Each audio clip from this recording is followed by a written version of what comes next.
نحمدہ ونصلی ونسلم علی رسولہ الکریم اما بعد فاعوذ باللہ من الشیطان الرجیم بسم اللہ الرحمن الرحیم من ذا الذی یقرض اللہ قرضا حسنا فیضاعفہ لہ ولہ اجر کریم صدق اللہ العظیم وصدق رسولہ النبی الکریم الامین ونحن علی ذلک لمن الشاہدین والشاکرین والحمد للہ رب العالمین ان اللہ وملائکتہ یصلون علی النبی یا ایہا الذین آمنوا صلوا علیہ وسلموا تسلیما الصلاۃ والسلام علیک یا سیدی یا رسول اللہ وعلی آلک واصحابک یا سیدی یا حبیب اللہ اللہم صلی علی سیدنا و مولانا محمد معدن الجود والکرم وآلہ وصحبہ وبارک وسلم۔ تمام تعریفیں حمد و ثنا اللہ تعالیٰ جل شانہ کے لیے، اور درود و سلام نبی اکرم نور مجسم شفیع معظم احمد مجتبیٰ جناب حضرت محمد مصطفیٰ صلی اللہ تعالیٰ علیہ وسلم کی ذات والا صفات کے لیے حمد و صلات کے بعد، اللہ تبارک و تعالیٰ نے کچھ انسانوں کو مالدار بنایا ہے اور کچھ کو اللہ تعالیٰ نے غریب، فقیر اور مسکین بنایا۔ اللہ تعالیٰ کی یہ تقسیم اس کی حکمت پر مبنی ہے۔ اب مالک کریم نے یہ فیصلہ فرمایا کہ وہ جن کو اللہ نے اپنے فضل سے مالدار کیا ہے وہ اپنے غریب، مسکین اور کمزور مسلمان بھائیوں کا خیال رکھیں۔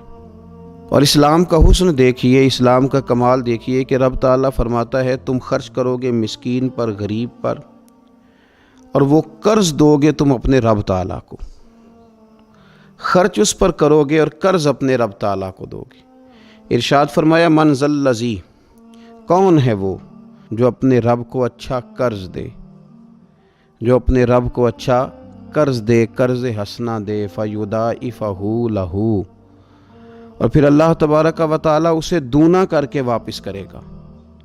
اللہ اس کے لیے وہ قرض جب واپس کرے گا تو رب دونا دے گا، ڈبل عطا فرمائے گا، اور وَلَهُ أَجْرٌ کریم، اور ان کے لیے جو ثواب ہے وہ عزت والا ہے۔ صدر الافاضل سید نعیم الدین صاحب مراد آبادی رحمۃ اللہ علیہ فرماتے ہیں کہ یہ دیکھو کریم کا کرم کہ خود اپنے بندے کو مال عطا فرما رہا ہے، پھر خود ہی فرما رہا ہے کہ تو مجھے قرض دے، اور یہ عین انسان کے مزاج اور فطرت کے مطابق بات کی کہ تم مجھے قرض دو۔ جب کوئی انسان کسی کو ویسے کوئی چیز دیتا ہے تو اس کا خیال ہوتا ہے شاید واپس ملے نہ ملے، لیکن جب قرض دیتا ہے تو اس کا خیال یہ ہوتا ہے کہ یہ ضرور مجھے واپس ملے گی۔ تو فرمایا چونکہ تمہارے مزاج ہیں، تمہاری طبیعت ہے، تمہاری فطرت ہے، تم سمجھتے ہو کہ قرض ہمیں ضرور واپس ملے گا، لہٰذا تمہارا رب تمہیں کہہ رہا ہے کہ تم مجھے قرض حسنا دے دو، اپنے غریب بھائیوں پر، مسکینوں پر، کمزوروں پر خرچ کرو اور اپنے رب کو قرض حسنا دے دو، رب تمہیں ڈبل کر کے واپس عطا کرے گا، اور جو اجر دے گا وہ عزت والا دے گا، جو تمہیں ثواب عطا فرمائے گا وہ اکرام والا اللہ تمہیں ثواب عطا کرے گا۔ نبی پاک صلی اللہ تعالیٰ علیہ وسلم نے انفاق کی تعریف کی، اللہ کے راستے میں خرچ کرنے کی۔ جب تک امراء، مالدار لوگ خرچ نہیں کریں گے غرباء پر، مساکین پر، طلباء پر، فلاحی کاموں میں، دینی کاموں میں جب تک وہ خرچ نہیں کریں گے تب تک معاملہ آگے نہیں بڑھے گا، تب تک وہ سارے منصوبہ جات جس سے کہ غریب کا بھلا ہونا تھا، جس سے دین کو مضبوط ہونا تھا، جس سے دین کی اشاعت ہونی تھی، وہ سارے منصوبے آگے نہیں بڑھیں گے۔ اس لیے نبی کریم صلی اللہ تعالیٰ علیہ وآلہ وسلم نے ارشاد فرمایا کہ تم خرچ کرو تاکہ تم پر خرچ کیا جائے، تم اللہ کے راستے میں دو تاکہ رب تمہیں دے، دو اس کے راستے میں وہ تمہیں عطا کرے اپنے فضل و کرم کے ساتھ۔ اللہ تبارک و تعالیٰ کے راستے میں جب خرچ کیا جاتا ہے تو رب راضی ہوتا ہے، پھر بندے کو اور زیادہ عطا کرتا ہے۔ آپ دیکھیے کہ اسلام نے خرچ کرنے کے بہت سارے مواقع بنائے، اور فردن فردن غریب کو امیر کے ساتھ جوڑا، امیروں سے کہا کہ غرباء کا حصہ نکالو، سال کے بعد زکوٰۃ کا حکم دیا، ہر وہ شخص جو صاحب نصاب ہے وہ سال کے بعد زکوٰۃ ادا کرے۔ رمضان المبارک آیا تو صدقہ فطر کو رکھا گیا، تاکہ جو غربا ہیں، مساکین ہیں، وہ بھی عید کی خوشیوں میں امیر مسلمانوں کے ساتھ شامل ہوں۔ پھر جب فصل کا موقع آیا تو عشر رکھا گیا تاکہ غریب بھی تمہارے غلے میں، تمہارے اناج میں، تمہاری گندم میں، تمہارے چاول میں، تمہاری سبزی میں شریک ہو جائے۔ ہر موقع پر ان کو یاد رکھنا، ان کو ساتھ ملانا۔ قربانی رکھ دی گئی، اور قربانی بھی جب رکھی گئی تو امیر پر رکھی گئی۔ اس کا فلسفہ بھی یہی ہے کہ امیر قربانی کریں گے اور غریبوں تک اس کا گوشت پہنچائیں گے۔ میرے رسول کریم صلی اللہ تعالیٰ علیہ وآلہ وسلم نے یہ خوبصورتی کے ساتھ ایک کو دوسرے کے ساتھ جوڑا۔ اب ہوتا کیا ہے؟ ہوتا یہ کہ انسان کو مال سے پیار ہوتا ہے، فطرتاً کمائے ہوئے مال سے محبت ہوتی ہے۔ انسان بسا اوقات یہ سمجھتا ہے کہ بڑی مشکل سے تنکا تنکا کر کے، محنت کر کے، جد و جہد کر کے میں نے یہ مال جمع کیا ہے تو اب میں دے دوں۔ ایک لمبا عرصہ تک میں نے پردیس کاٹا، مشکلات برداشت کی، اور میں نے کئی راتوں کے رت جگے اس کام کے نام کی، اور آج اگر مالی طور پر میں مضبوط ہوا ہوں تو کیا میں یہ مال دے دوں؟ تو دیکھیے، اسلام ایک روحانی مذہب ہے، اس کی تعلیمات آفاقی ہیں۔ یہ ہمیں بتلاتا ہے کہ صرف فیصلہ وہ نہ کرو جو تمہاری آنکھوں سے نظر آ رہا ہے۔ کچھ چیزیں ایسی ہیں جو رب تمہیں اپنے فضل سے دے رہا ہے اور تمہاری ظاہری آنکھیں انہیں دیکھ نہیں رہی۔ نبی پاک صلی اللہ تعالیٰ علیہ وسلم نے ارشاد فرمایا، یہ حدیث مبارکہ صحیح مسلم میں موجود ہے۔ حضرت ابو ہریرہ رضی اللہ تعالیٰ عنہ فرماتے ہیں، دیکھیے حضور صلی اللہ تعالیٰ علیہ وسلم نہ بات کر کے مختصر جملوں میں کیسے آگے بڑھتے ہیں۔ کریم محبوب فرمانے لگے، یاد رکھنا صدقہ دینے سے مال کم نہیں ہوتا۔ اللہ اکبر! آپ کو تو میسج آ گیا بینک سے کتنے پیسے کم ہو گئے، آپ نے تو جو گن کے دراز میں رکھے تھے اس میں سے لاکھ میں سے آپ نے تو 5,000 دے دیا، تو آپ کو تو پتہ ہے وہ 95 رہ گیا ہے۔ لیکن یہ صحیح مسلم کے لفظ ہیں، حضور فرماتے ہیں صدقہ دینے سے مال کم نہیں ہوتا۔ کائنات کے سب سے سچے، کھرے، صادق اور امین محبوب علیہ الصلوۃ والسلام نے فرمایا کہ صدقہ دینے سے مال کم نہیں ہوتا۔ حکیم الامت مفتی احمد یار خان صاحب نعیمی رحمۃ اللہ تعالیٰ علیہ ارشاد فرماتے ہیں کہ کسان جب اس نے بیج کی بوریاں بھر کے رکھی ہوئی ہوتی ہیں، تو جب وہ جا کر کے بیج ڈالتا ہے نا کھیت کے اندر، تو بظاہر تو وہ بوریاں خالی کر کے آتا ہے، لیکن پتہ تب چلتا ہے کہ جب ایک ایک بیج پر پھر کئی کئی گنا دانہ لگتا ہے۔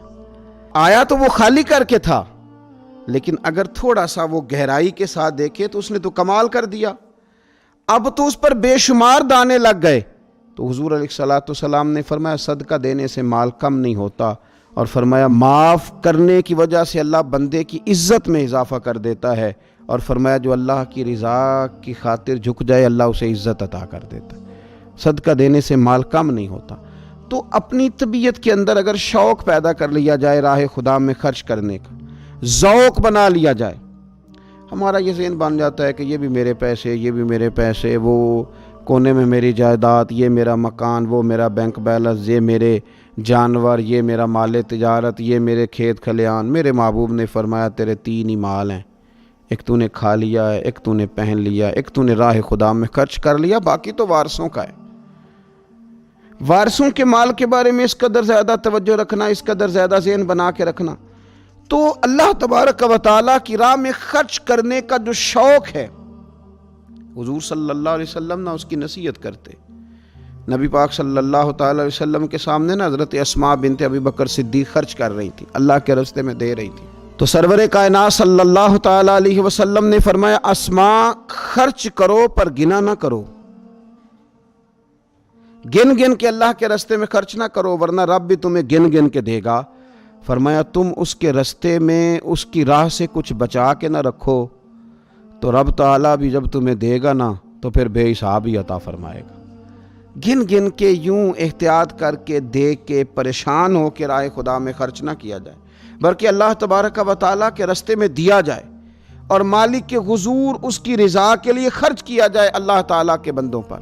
حضور صلی اللہ تعالیٰ علیہ وآلہ وسلم کی جو عادات جن کی وجہ سے کائنات میں میرے محبوب پاک علیہ الصلوۃ والسلام کے روز ڈنکے بجتے ہیں، حضور کی نعتیں پڑھی جاتی ہیں، ان میں حضور علیہ السلام کی ان خوبصورت عادات میں سے ایک عادت ہے حضور کا سخی ہونا، کریم ہونا۔ لب واں ہیں، آنکھیں بند ہیں، پھیلی ہیں جھولیاں، کتنے مزے کی بھیک تیرے پاک در کی ہے۔ نبی پاک صلی اللہ تعالیٰ علیہ وآلہ وسلم ارشاد فرماتے ہیں، حضور کا شوق دیکھیے خیرات کرنے کے تعلق سے۔ ہمارے ہاں یہ ہوتا ہے کہ بعض اوقات جیسے جیسے پیسہ بڑھتا جاتا ہے ویسے ویسے لوگوں کے اندر بخل آتا ہے، کنجوسی آتی ہے۔ بعض لوگ اللہ ماشاءاللہ وہ خیرات کرنے کی طرف اس طرح توجہ نہیں کرتے جس طرح کہ ان کا منصب انہیں حکم دیتا ہے یا ان کا منصب انہیں اس طرف قائل کرتا ہے۔ رسول کائنات صلی اللہ تعالیٰ علیہ وآلہ وسلم ارشاد فرماتے ہیں، بخاری مسلم میں موجود ہے، فرمایا اگر میرے پاس احد پہاڑ کے برابر سونا ہو، کلومیٹروں پہ پھیلا ہوا احد پہاڑ، اس کی چوڑائی ہے، اس کی لمبائی ہے، اس کی اونچائی ہے، یعنی پہاڑ کی بات ہو رہی، جن لوگوں نے زیارت کی ہے وہ جانتے ہیں کہ اتنا بڑا پہاڑ۔ حضور فرماتے ہیں میرے غلاموں سنو، اگر میرے پاس احد پہاڑ کے برابر بھی سونا ہو تو فرمایا میرا دل چاہتا ہے کہ 3 راتیں گزرنے سے پہلے پہلے سارا اللہ کے راستے میں خرچ کر دوں، سوائے اس کے کہ جو میں نے قرض دینا ہو، قرض کے لیے بچاؤں گا، باقی میں سب اللہ تبارک و تعالیٰ کے راستے میں خرچ کر دوں گا، 3 راتوں سے زیادہ نہیں گزریں گی، خرچ کر دوں گا۔ یہ شوق ہے نبی پاک صلی اللہ علیہ وسلم کا سخاوت کے ساتھ۔ حضور پسند کرتے سخاوت کرنا۔ نبی پاک صلی اللہ تعالیٰ علیہ وآلہ وسلم نے اپنے دست مبارک سے ہمیشہ لوگوں کو عطا کیا۔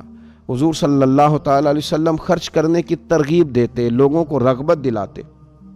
ہمارے ہاں پہلی تو بات یہ ہے کہ خرچ کرنے کا ماحول نہیں بنتا، اور اگر بعض لوگ خرچ کرتے ہیں تو بے دلی کے ساتھ خرچ کرتے ہیں۔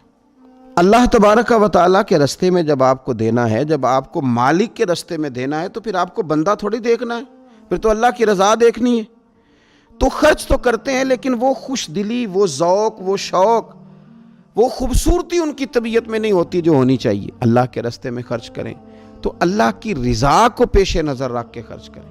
پھر خرچ کیا جاتا ہے، صدقہ دیا جاتا ہے، لیکن کب بندہ بیمار ہو گیا، جب تندرست تھا، لاکھوں روپے پڑے تھے، صدقہ کرنے کا خیال نہیں آیا۔ ہزاروں موجود تھے، اس کے دل کی توجہ اس جانب نہیں ہوئی۔ آج بیمار پڑا ہے، کمزوری آ گئی ہے، قریب المرگ ہو گیا ہے، اب اس کا خیال آتا ہے کہ میں کچھ اللہ کے راستے میں دوں، ایک بکرا لو بھی ذرا ذبح کر دو، ذرا تھوڑا صدقہ دے دو۔ کس بات پر؟ کہ میں بیمار ہو گیا ہوں، کس بات پر؟ کہ میں کمزور ہو گیا ہوں۔ اگر آپ صحت کے عالم میں صدقہ کرتے اللہ کو راضی کرنے کے لیے تو وہ کیا خوب تھا۔ وہ ہمارے ایک بزرگ ہیں تو فرمایا کرتے ہیں کہ میں نے جب خرچ کرنا شروع کیا تو میرے ذہن میں ایک بات آئی، اس نے مجھے ابھارا کہ میں اللہ کے راستے میں زیادہ خرچ کروں۔ میرے ذہن میں یہ بات آئی کہ یار جتنا میں اپنے والدین کی طرف سے خرچ کر رہا ہوں نا، میری اولاد بھی میرے بعد اتنا ہی خرچ کرے گی، تو کیوں نہ ایسا ہو کہ ان کے حقوق پورے ادا کر کے، ان کی آسانیوں کا خیال کر کے، جو اللہ تعالیٰ نے مجھے اپنے فضل سے زیادہ دیا ہے اس میں سے میں اللہ کے راستے میں خرچ کروں۔ تو اس شوق کے ساتھ میں نے خرچ کرنا شروع کیا۔ نبی پاک صلی اللہ تعالیٰ علیہ وآلہ وسلم ارشاد فرماتے ہیں کہ کسی بندے کا اپنی زندگی میں 1 درہم خرچ کرنا مرتے وقت 100 درہم خرچ کرنے سے زیادہ بہتر ہے۔ زندگی میں 1 درہم دینا مرتے وقت، یعنی عین بیماری کے عالم میں جب تو خرچ کر رہا ہے تو وہ تو 100 خرچ کرے گا درہم، اور تندرستی میں، صحت میں تو نے 1 خرچ کیا تو اللہ تعالیٰ اس 1 کا ثواب تجھے اس وقت سے زیادہ عطا فرمائے گا۔ یہ حدیث مبارکہ ابو داؤد شریف میں مشکات میں ملے گی۔ حضور فرماتے ہیں صحت کے عالم میں خرچ کر، بجائے اس کے کہ تیری طرف سے کوئی صدقہ دینے جائے تو خود صدقہ دینے جا، اپنے ہاتھوں سے دے اور شوق بنا کے دے اور توجہ کر کے دے، اور تیری طبیعت لگی ہوئی ہو اور تو خود اپنے کندھے پہ رکھ کے جائے، غریبوں کے گھر میں پہنچا کے آئے، اور تو تیرا دل کرے کہ اگر میرے گھر کے اندر گندم موجود ہے پھر کوئی بھوکا نہ سوئے، اگر میرے پاس طاقت موجود ہے کسی کو کپڑا پہنانے کی تو پھر کوئی غریب سردی میں ٹھٹھرتا نہ سوئے، اگر میرے پاس طاقت موجود ہے مکانات بنانے کی، پھر مالک کریم کا کوئی بندہ جس کو میرے رب نے پیدا کیا، اس کی قدرت کا جو شاہکار ہے رسول پاک علیہ السلام کا، کوئی غلام بغیر چھت کے نہ سوئے۔ اگر میرے پاس طاقت ہے تو پھر میرا حال تو یہ ہونا چاہیے نا کہ کسی غریب کی بیٹی اس لیے نہ بیٹھی رہے کہ اس کے پاس جہیز کوئی نہیں، یوں نہ ہو کہ میرے گھر کے اندر تو آدھا کھانا کھایا جائے اور آدھا ضائع کیا جائے، لیکن بہت سارے لوگ ایسے ہیں جو رات کو ترس ہیں کہ کچھ مرضی کا من پسند مل جاتا تو پیٹ بھر کے کھا لیتے۔ سخاوت کا حکم دیا گیا، صحت کے عالم میں خرچ کریں، تندرستی کے عالم میں خرچ کریں، اللہ کی رضا کے لیے خرچ کریں۔ یہ ماحول نہ بنائیں کہ بیمار ہو گیا ہوں تو جا بیٹے صدقہ کر دے، اب میں کمزور پڑ گیا ہوں تو جا بیٹے تو کچھ اللہ کے راستے میں خرچ کر دے۔ ایک شوق ہو، ایک طبیعت ہو۔ نبی پاک صلی اللہ تعالیٰ علیہ وآلہ وسلم کی پیاری زوجہ، ذرا یہ انداز بھی دیکھیے گا، حضرت سیدہ عائشہ صدیقہ رضی اللہ تعالیٰ عنہ فرماتی ہیں کہ ہم چونکہ حضور کی ازواج کثیر تعداد میں تھی تو کبھی نہ نبی پاک صلی اللہ علیہ وسلم سے کچھ سوالات بھی کرتی تھی، اور اس سوالات کے اندر محبت چھلکتی تھی، محبت میں ایک دوسرے سے آگے بڑھنا چاہتی تھی۔ حضرت عائشہ صدیقہ رضی اللہ تعالیٰ عنہ فرماتی ہیں کہ ہم نے عرض کی یا رسول اللہ صلی اللہ تعالیٰ علیہ وسلم، ہم میں سے سب سے پہلے آپ سے آ کے کون ملے گا؟ اس سے مراد ہے وصال کے بعد سب سے پہلے ازواج مطہرات میں آپ سے کون آ کے ملے گا؟ تو حضور صلی اللہ علیہ وسلم نے فرمایا لمبے ہاتھوں والی۔ مشکات میں حدیث موجود ہے، بخاری میں موجود ہے۔ حضرت عائشہ صدیقہ کہتی ہیں حضور نے فرمایا وہ جو لمبے ہاتھوں والی ہے نا، میری اہلیہ، میری زوجہ، مومنوں کی ماں، وہ ملیں گی۔ تو کہتی ہیں حضرت سودا رضی اللہ تعالیٰ عنہ کے ہاتھ لمبے تھے، قد بڑا تھا، تو ہماری نظر یہ تھی کہ حضرت سودا کے بارے میں حضور نے فرمایا کہ وہ ملیں گی، لیکن کہتی ہیں کہ وہ تو ہمیں بعد میں پتہ چلا جب حضرت زینب رضی اللہ تعالیٰ عنہ کا وصال ہوا تو سمجھ آئی کہ لمبے ہاتھوں سے مراد ہاتھوں کا لمبا ہونا نہیں، صدقہ اور خیرات زیادہ کرنا۔ وہ لمبے ہاتھوں والی تھی، مومنوں کی ماں، خرچ کرتی تھیں، خیرات کرتی تھیں۔ شارحین حدیث نے لکھا ہے کہ وہ اپنے ہاتھوں سے کھالیں رنگتی تھیں، پھر بیچتی تھیں، اپنے لیے نہیں۔ ان کا نان نفقہ تو حضور کے ذمے تھا، اپنے لیے نہیں۔ ان کو تو صحابہ کرام علیہم رضوان وہ ساری ذمہ داریاں حضور کے بعد بھی ادا کر رہے تھے جو حضور سید عالم صلی اللہ تعالیٰ علیہ وسلم کے حقوق رب تعالیٰ نے رکھیں، لیکن وہ اپنے دست مبارک سے محنت کرتی، کھالیں رنگتی اور اپنی اولاد پر، مسلمانوں پر خرچ کرتی۔ ان کا شوق تھا۔ تو کریم محبوب علیہ السلام نے فرمایا یہ مجھ سے سب سے پہلے آ کے ملیں گی۔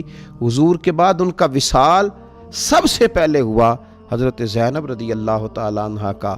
او بھائی، اس میں بھی ایک لطیف اشارہ ہے، اس میں بھی ایک خوبصورت اشارہ ہے کہ حضور کا قرب پانے کے لیے سخی ہونا بھی ضروری ہے۔ رسول پاک علیہ السلام کی بارگاہ ناز کے قریب ہونے کے لیے سخاوت کا مزاج ہونا بھی ضروری ہے۔